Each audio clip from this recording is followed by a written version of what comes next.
ನಮಸ್ಕಾರ ಸ್ನೇಹಿತರೆ, ನಾನು ಮೊನ್ನೆ ಒಂದು ದಿಯು ಬೀಚಿನ ವಿಡಿಯೋ ಹಾಕಿದ್ದೆ.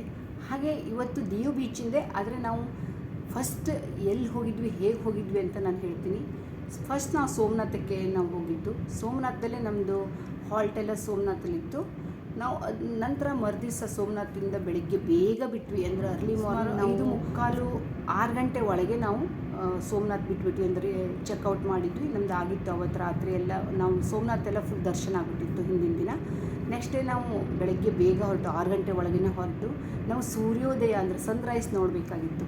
ಸೊ ಬೇಗ ಹೊರಟ್ವಿ. ಗಾಡಿಯಲ್ಲಿ ಹೋಗ್ತಾ ಇರುವಾಗ ನೋಡಿ ಎಷ್ಟು ಚೆನ್ನಾಗಿ ಅಲ್ಲೇ ಸನ್ರೈಸ್ ನಮ್ಗೆ ಕಾಣಿಸ್ತಾ ಇದೆ. ಅದಾದಮೇಲೆ ರೋಡಲ್ಲಿ ಹೋಗ್ತಾ ಇರುವಾಗಲೇ ಸನ್ರೈಸ್ ಆಗ್ತಾಯಿತ್ತು. ಅಲ್ಲಿ ಏನು ಗೊತ್ತಾ, ನಾವು ಇಲ್ಲಿಂದ ಅಹಮದಾಬಾದಿಂದ ಹೋಗುವಾಗ ಸೋಮನಾಥಕ್ಕೆ ಇನ್ನೇನು ರೀಚ್ ಆಗ್ಲಿಕ್ಕೆ ಒಂದು 50 ಕಿಲೋಮೀಟ್ರ್ ಇರುವಾಗಲೇ ತೆಂಗಿನ ಮರಗಳದ್ದೇ ಸಾಲು. ತೆಂಗಿನ ತೋಟ ಅಂದರೆ ಅಂತಿಂಥ ತೆಂಗಿನ ತೋಟ ಅಲ್ಲ, ಒಂದು ಸಾವಿರಾರು ಅಂದರೆ ಎಕರೆಗಳಲ್ಲಿ 10-20 ಎಕರೆ ಒಬ್ಬೊಬ್ಬರದ್ದು ಈ ಥರ ಎಷ್ಟು ಚೆಂದ ನೋಡಿ. ಇಲ್ಲೂ ಹಾಗೆ ದಿಯುದಲ್ಲೂ ಅಷ್ಟೇ ಬರೀ ತೆಂಗಿನ ಮರಗಳದ್ದೇ ತೆಂಗಿನ ಪ್ಲಾಟು ಭಾಳ ಚೆನ್ನಾಗಿ ನೋಡಿ. ಸನ್ರೈಸ್ ಆಗ್ತಾಯಿದೆ. ನಾವು ಗಾಡಿಯಲ್ಲಿ ಹೋಗುವಾಗಲೇ ಎಷ್ಟು ಚೆನ್ನಾಗಿ ಅನ್ನಿಸ್ತಾ ಇತ್ತು, ತುಂಬ ಚೆನ್ನಾಗಿ ಅನ್ನಿಸ್ತಾ ಇತ್ತು. ನಾವು ಬೇಗ ಹೋದ್ವಿ, ಅಂದರೆ 6:45 ಅಂದರೆ ಅಲ್ಲಿ ಸೋಮನಾಥಿಂದ 1 ಅವರ್ ಜರ್ನಿ ದಿಯು. ಬೆಳಗ್ಗೆ ಅಂದರೆ ಬೇಗ ಇನ್ನೂ ಟ್ರಾಫಿಕ್ ಇರಲ್ಲ, ಬೇಗ ರೀಚ್ ಆಗ್ಬೋದು. ನೋಡಿ ಸಮುದ್ರದ ಮೇಲೆ ನಾವು ಅದು ನೋಡಬೇಕಿತ್ತು ಸನ್ರೈಸು. ಅದಕ್ಕೆ ನಾವು ಬೇಗ ಹೋದ್ವಿ. 6:45 ರೀಚ್ ಆದ್ವಿ. ಅಲ್ಲಿ ಹೋಗಿ ಮತ್ತೊಂದು ಸೈಡು, ಅಂದರೆ ನಾವು ಮೊನ್ನೆ ಏನು ತೋರಿಸಿದ್ನಲ್ಲ ಆ ಸೈಡಲ್ಲ, ಇನ್ನೊಂದು ಸೈಡಲ್ಲಿ ಸಮುದ್ರಕ್ಕೆ ನಾವು ಹೋದ್ವಿ. ಅಲ್ಲಿ ನಾವು ನೀರಲ್ಲೆಲ್ಲ ಇಳಿಯೋ ಹಾಗಿಲ್ಲ. ನೋಡಿ ಎಷ್ಟು ಚೆನ್ನಾಗಿ ಸನ್ರೈಸ್ ಆಗಿದೆ. ಸಮುದ್ರದ ಮೇಲಂತೂ ಇನ್ನೂ ಕತ್ಲೇನೆ ಕಾಣಿಸ್ತಾ. ನಮ್ಗೆ ಮೇನ್ ಇದು ನೋಡಬೇಕಿತ್ತು, ಸಮುದ್ರದಲ್ಲಿ ಸನ್ರೈಸ್ ಆಗೋದನ್ನು ನೋಡಬೇಕಿತ್ತು. ತುಂಬ ಇಷ್ಟ ಆಯಿತು. ತುಂಬ 7 ಗಂಟೆ ಆದರೂ ಇನ್ನೂ ಸೂರ್ಯ ಬರ್ತಾ ಇದ್ದಂಗೆ ಕಾಣಿಸ್ತಾ ಇತ್ತು. ಅಷ್ಟು ಚೆನ್ನಾಗಿ ಅನ್ನಿಸ್ತಾ ಇತ್ತು. ತುಂಬ ಚೆನ್ನಾಗಿ ಇಲ್ಲಿ ತುಂಬ ಡೀಪ್ ಇದೆ. ಇಲ್ಲಿ ನಾವು ಹೋಗುವಂಗಿಲ್ಲ, ನೀರಲ್ಲಿ ಇಳಿಯೋಂಗಿಲ್ಲ ಸಮುದ್ರ. ಇಲ್ಲಿ ಗಂಗೇಶ್ವರ ಮಹಾದೇವ ಅನ್ನೋ ಒಂದು 5 ಈಶ್ವರಲಿಂಗಗಳ ಟೆಂಪಲ್ ಇದೆ. ಈ ಥರ 5 ಈಶ್ವರನ ಲಿಂಗಗಳಿದೆ. ಇದು ಏನು ಚೆನ್ನಾಗಿ ಅನಿಸುತ್ತೆ ಅಂತಂದರೆ, ನಮಗೆ ಅವತ್ತು ನೋಡಲಿಕ್ಕಾಗಿಲ್ಲ. ಅಂದರೆ 12 ಗಂಟೆ 1 ಗಂಟೆ ಮಧ್ಯಾಹ್ನ ಆದಮೇಲೆ ನೀರಲ್ಲಿ ಇಲ್ಲಿ ಬರುತ್ತಂತೆ ಅಲೆ ಜೋರಾಗಿ ಬಂದಂಗೆ. ಈ ಸಮುದ್ರದ ಅಲೆ ಇಲ್ಲೇ ಸಮುದ್ರದ ಬ್ಯಾಲೆಲ್ಲೇ ಒಂದು ಗುಹೆ ಥರ ಇದೆ. ಅಲ್ಲಿ 5 ಈ ಥರದ ಈಶ್ವರ ಲಿಂಗಗಳಿವೆ. ಇದ್ರ ಮೇಲೆ ಅಲೆ ಬಂದು ಈ ಹೂವೆಲ್ಲ ಏರ್ಸಿರ್ತಾರಲ್ವ, ಬಿಲ್ವಪತ್ರೆ ಹೂವುಗಳೆಲ್ಲ, ಅವೆಲ್ಲ ತೇಲಿಸ್ಕೊಂಡು ಹೋಗುತ್ತಂತೆ.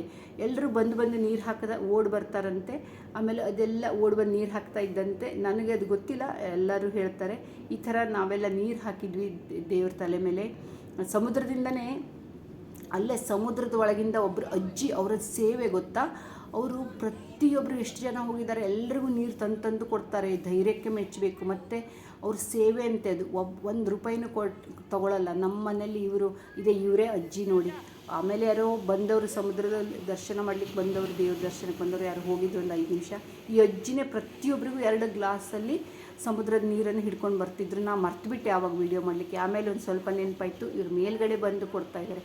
ಫಸ್ಟ್ ಕೆಳಗೆ ಇಳಿದು ಅವರೇ ತಂದು ಕೊಡೋದು ಎಲ್ರಿಗೂ. ಈ ಥರ ತಂದು ಕೆಳಗಲ್ಲಿ ನೀರಿಗೆ ಹೋಗಿ ನೀರು ತುಂಬಿಸ್ಕೊಂಡು ಬಂದು ಒಂದು ಈ ಥರ ತಾಮ್ರ ಇದರೊಳಗೆ ಚಂಬಿನೊಳಗೆ ನೀರು ಹಾಕ್ಕೊಡ್ತಾರೆ. ನಾವೆಲ್ಲರೂ ನೀರು ಹಾಕಿದ್ದೀವಿ. ಎಷ್ಟು ಒಂದು 5 ಲಿಂಗಕ್ಕೂ ಈ ಥರ ನೀರು ಹಾಕಿ ಮಾಡ್ಕೊತಿದ್ವಿ. ಅಲ್ಲಿ ತುಂಬ ಡೀಪ್ ಇದೆ, ಅಂದರೆ ಅಲೆನೂ ತುಂಬ ಜೋರಾಗಿ ಅಲೆ ಬರುತ್ತೆ. ಇದು ನೋಡಿ ಸುಮಾರು 7ರಿಂದ 7:15 ಟೈಮು, ಆಗಲೇ ಎಷ್ಟು ಅಲೆ ಬರ್ತಾಯಿತ್ತು. ಆದರೂ ಸಹ ಆ ಅಜ್ಜಿನೇ ಹೋಗಿ ನೀರನ್ನು ಕೆಳಗೆ 2-3 ಮೆಟ್ಲು ಥರ ಇದೆ, ಕಲ್ಲು ಅಲ್ಲಿ ಇಳಿದು ಹೋಗಿ ಅವರೇ ತಂದು ಕೊಡ್ತಾರೆ ನೀರನ್ನು. ನಾವು ಹೋದರೂ ಹೋಗ್ಬೋದು. ಬಂದವರು ಎಲ್ಲ ಒಬ್ಬೊಬ್ಬರು ಹೋಗ್ತಾರೆ. ನಮ್ಮ ಮನೆಯವರು ಹೋಗಿದ್ರು. ಆಮೇಲೆ ಅವ್ರಿಗೆ ದುಡ್ಡು ಕೊಡ್ಲಿಕ್ಕೆ ಹೋದ್ರೆ, ಇಲ್ಲ ನೀವು ಯಾವುದಾದ್ರೂ ಹೆಣ್ಮಕ್ಳಿಗೆ ದಾನ ಮಾಡಿ ಅಂತ ಹೇಳಿಬಿಟ್ರಂತೆ. ಅವರು ದುಡ್ಡು ಸಹ ತೊಗೊಳ್ಳಲ್ಲ, ನಮ್ಮದು ಸೇವೆ ಅಂತ ಹೇಳ್ತಾರೆ ಅವರು. ಇದು ನೋಡಿ, ನಾನು ಮಧ್ಯದಲ್ಲಿ ಅದೇ ಸಮುದ್ರನೇ ದೊಡ್ಡದಾಗಿ ಸ್ವಲ್ಪ ಎಲ್ಲ ಕಡೆ ಕವರ್ ಮಾಡಿದ್ದೆ. ಆ ಥರ ಎಷ್ಟು ಡೀಪ್ ಇದೆ ಇಲ್ಲಿ, ಒಬ್ಬರು ಹೋಗೋ ಹಾಗಿಲ್ಲ. ತುಂಬ ಚೆನ್ನಾಗಿ ಅನಿಸುತ್ತೆ. ಆದರೆ ಒಂದು ನಮ್ಗೆ ಇದಾಯಿತು ಅಂದರೆ, ನಾವು ಸುಮಾರು 12 ಗಂಟೆ ಮೇಲೆ ಹೋಗಬೇಕಿತ್ತು. ಆವಾಗ ಜಾಸ್ತಿ ಅಲೆ ಬರುತ್ತಲ್ವ, 12 ಗಂಟೆ ಮೇಲೆ ಜಾಸ್ತಿ ಅಲೆ ಬಂದಾಗ ಏನು ಈಶ್ವರಲಿಂಗ ಇದೆಯಲ್ಲ ಅದ್ರ ಮೇಲೆ ಎಲ್ಲ ನೀರು ಬಂದು ಧುಮುಕ್, ಅಂದರೆ ಫುಲ್ ಅಲೆಗಳು ಅಲ್ಲಿ ತನಕ ಬರುತ್ತಂತೆ. ಸ್ವಲ್ಪ ಮೇಲೆ ಬರ್ತಾಯಿತ್ತು, ಆದರೆ ಅಲ್ಲಿ ತನಕ ಟಚ್ ಆಗಿಲ್ಲ ನೀರು. ಅಂದರೆ ಈಶ್ವರಲಿಂಗಗಳಿಗೆ ಸಮುದ್ರದ ಅಲೆ ಟಚ್ ಆಗಿರಲಿಲ್ಲ ನಾವು ಹೋದಾಗ. ಆದರೆ ಮಧ್ಯಾಹ್ನ ಆದಂಗೆ ಜೋರಾಗುತ್ತೆ ಅಲೆ. ಬೆಳಗ್ಗೆ ಅಷ್ಟು ಫೋರ್ಸಲ್ಲಿರಲ್ಲ. ತುಂಬ ಚೆನ್ನಾಗಿ ಅನಿಸ್ತಿತ್ತು. ನೋಡಿ ಈ ಥರ ಬಾರ್ಡರ್ ಮಾಡಿದ್ದಾರೆ, ಅಂದರೆ ಇದೆಲ್ಲ ಮಾಡಿದ್ದಾರೆ ಯಾರು ಹೋಗಬಾರ್ದು ಅಂತ. ತುಂಬ ಇದನ್ನು ದಾಟಿ ಒಳಗಡೆ ಬರುತ್ತೆ. ಮುಂದ್ಗಡೆ ಈಶ್ವರನ ಒಂದು ಗುಹೆ ಥರ ಇದೆ. ಭಾಳ ಚೆನ್ನಾಗಿ ಅನಿಸುತ್ತೆ. ಇದಕ್ಕೆ ಗಂಗೇಶ್ವರ ಮಹಾದೇವ್ ಟೆಂಪಲ್ ಅಂತ ಹೇಳ್ತಾರೆ. ಇದಕ್ಕೆ ಗಂಗೇಶ್ವರ ಮಹಾದೇವ್ ಟೆಂಪಲ್. ಈ ಥರ ಸೂರ್ಯನ ಕಿರಣ ಸಮುದ್ರದ ಮೇಲೆ ಬೀಳ್ತಾ ಇರುವಾಗ ಯಾವುದೋ ಒಂದು ಫಿಲ್ಮಲ್ಲಿ ನೋಡ್ತಿದ್ವಿ ನಾವು ಅಂತ ಅನಿಸುತ್ತೆ. ಅಷ್ಟು ಒಂದು ರೀತಿ ತುಂಬ ಖುಷಿಯಾಗುತ್ತೆ. ಮೆಮೊರೇಬಲ್ ಮೂಮೆಂಟ್ ನಮಗೆ ಇದು. ಎಷ್ಟು ಇಷ್ಟ ಆಗುತ್ತೆ ಗೊತ್ತಾ, ಅಲ್ಲಿದ್ದರೆ ತುಂಬ ಒಂಥರ ಏನೋ ಪೀಸ್ಫುಲ್ಲು, ತುಂಬ ಇಷ್ಟ ಆಗುತ್ತೆ. ಇದ್ರೆ ಅಲ್ಲೇ ಇದ್ಬಿಡೋಣ, ನೋಡ್ತಾನೇ ಇದ್ಬಿಡೋಣ. ಸೂರ್ಯ ಇನ್ನೂ ಮೇಲೆ ನೆತ್ತಿ ಮೇಲೆ ಬರಲೇಬಾರ್ದು, ಹೀಗೆ ಇರಬೇಕು ಅಂತ ಅನಿಸುತ್ತೆ. ಅಷ್ಟು ಚೆನ್ನಾಗಿ ಅನಿಸುತ್ತೆ ಒಂಥರ. ಮತ್ತು ಸೆಕೆ ಇರಲಿಲ್ಲ. ಇನ್ನೂ ಒಂದು ಅಂದರೆ ನಮಗೆ ಒಂಚೂರು ಸೆಕೆ ಇರಲಿಲ್ಲ. ನಾವು 11 ಗಂಟೆವರೆಗೆ ಇದ್ವಿ. ಆಮೇಲೆ ಬೇರೆ ಬೀಚಿಗೆ ಹೋದ್ವಿ. 11 ಗಂಟೆವರೆಗೂ ನಾವು ಆಟ ಆಡಿದ್ವಿ ನೀರಲ್ಲಿ. ಅದೆಲ್ಲ ನೀವು ನೋಡಿದ್ದೀರಾ. ಭಾಳ ಇಷ್ಟ ಆಯಿತು ನಮಗೆ ಈ ಬೀಚು. ತುಂಬ ಕ್ಲೀನ್ ವಾಟರ್. ಮತ್ತು ಇಲ್ಲಿ ಇಳಿಯೋದಕ್ಕಾಗಲ್ಲ, ಆದರೆ ಒಂದು ದೇವರಿಗೆ ಒಂದು ನೀರು ಹಾಕೋದಕ್ಕೆ ಒಂದು ಸಿಗುತ್ತೆ. ಈ ಅಜ್ಜಿ ಇದು ಒಂದು ಸೇವೆಯಿಂದ ಎಲ್ಲರೂ ನೀರು ಹಾಕ್ತಾ ಇದ್ದಾರೆ. ಭಾಳ ಒಳ್ಳೆ ಸೇವೆ ಮಾಡ್ತಾಯಿದ್ದಾರೆ, ಒಳ್ಳೆ ಕೆಲಸ ಮಾಡ್ತಾಯಿದ್ದಾರೆ ಈ ಅಜ್ಜಿ.